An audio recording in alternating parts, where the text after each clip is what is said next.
नमस्कार साथीहरू, आज हामी पर्ल हार्बर जाने तयारीमा छौँ। पर्ल हार्बरको यो वाइकिकीबाट होनोलुलुबाट चाहिँ पश्चिमतर्फ पर्दछ र अब हामी यो होटेलबाट निस्किँदैछौँ। होनोलुलु हामी बसेको ठाउँबाट चाहिँ यो चाहिँ 12 देखि 15 किलोमिटर जति छ। यो चाहिँ कारमा 25 देखि 30 मिनट लाग्छ। रस भएको खण्डमा चाहिँ 40 देखि 50 मिनट जति लाग्न सक्छ। यहाँ जानलाई चाहिँ ट्याक्सी बसेसहरूको सुविधा पनि छ, टुरिस्ट बसको सुविधा पनि छ। र पर्ल हार्बरको कारण चाहिँ यो इतिहासमा एउटा नयाँ एटम बमको शक्ति चाहिँ त्यस बेला देख्न पाइएको थियो। जब जापानिजहरूले आफ्नो साम्राज्य विस्तारको क्रममा अमेरिकनहरूले यसको हस्तक्षेप रोक्न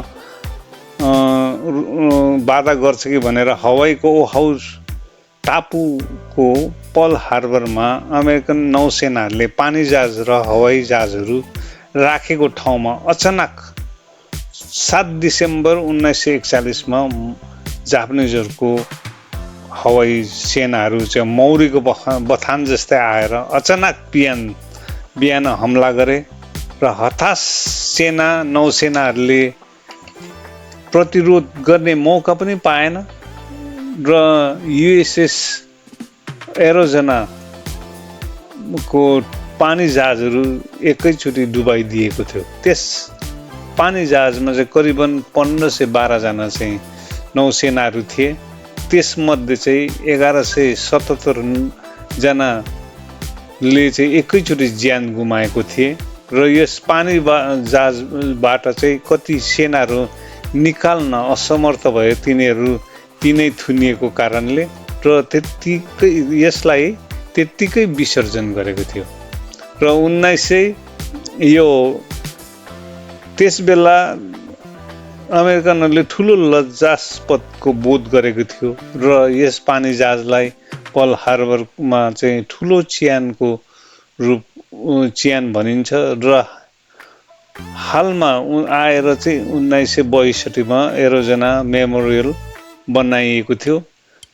यसको बाँकी माथिल्लो भागमा चाहिँ पुल जस्तो, यो सेतो पुल जस्तो बनाएर चाहिँ स्मारक बनाएको छ र इतिहासमा यसलाई महत्त्वपूर्ण युद्धस्थलको स्मृति मानिन्छ र हरेक वर्ष मानिसहरू आएर चाहिँ यहाँ श्रद्धाञ्जली अर्पण गर्दछन् र 1177 जना मानिसहरू चाहिँ वीरगति प्राप्त भएको हुनाले र समुद्रको गर्भमै विश्राम गरेको हुनाले चाहिँ यसलाई ठुलो चियानको अर्थ लिइन्छ। र युएसएस मेमोरियल एरोजना मेमोरियल सेतो पुलको रूपमा पर्ल हार्बरमा समुद्रको माथि देख्ने गरी छोपेर राखेको छ र यहाँ चाहिँ वल्लो ठाउँबाट चाहिँ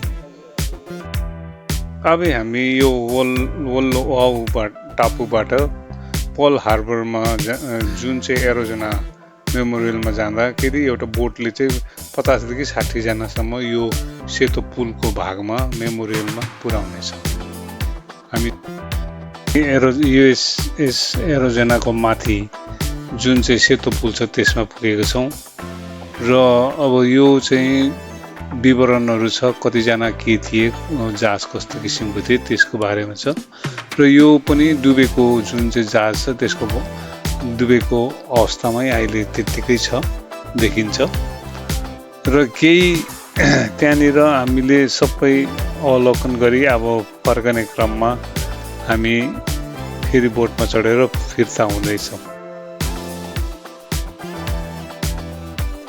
अब हामी चाहिँ यो submarine USS bluefin SS 287 submarine हेर्न लाग्दैछौँ।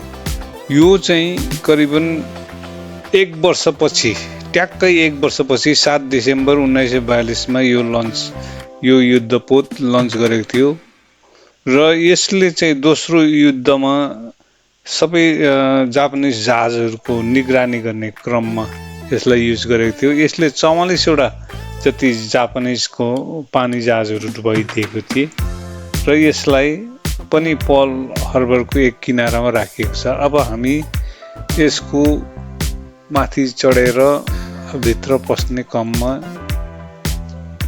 जाँदैछौँ।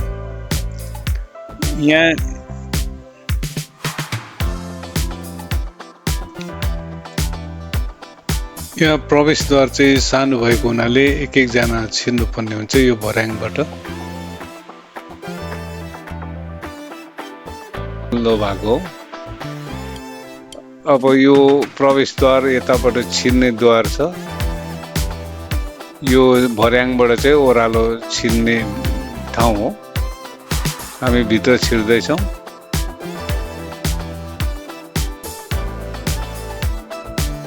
बाटो सानो छ, एक जना छिर्नुपर्ने हो, त्यसले गर्दा अलिकति गाह्रो छ।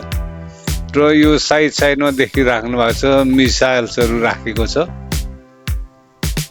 मानिस भिड भएको हुनाले हामी त्यहाँ रोक्नु परिरहेछ।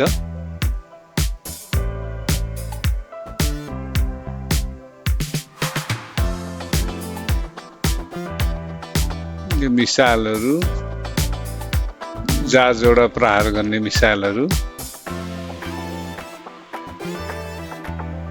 अनि यहाँ भित्र जाँदाखेरि यहाँ इन्जिन रुमहरू, बस्ने ठाउँहरू देखिन्छ।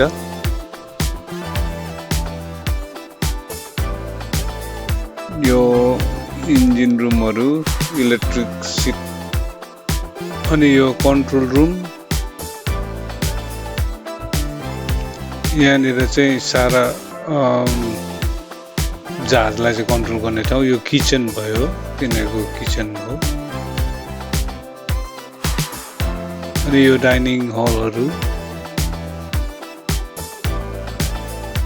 यो सुत्ने ठाउँ, एउटा कक्ष सुत्ने ठाउँ, अर्को कक्ष सुत्ने ठाउँ हो। यो क्रू मेम्बरहरूको लागि यो तिनीहरूको अफिस जस्तो रहेछ।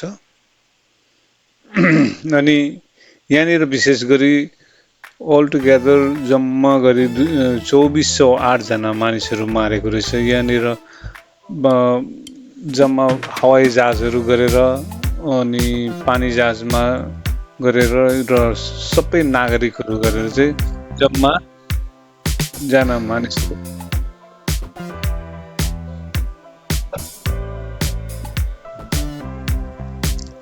र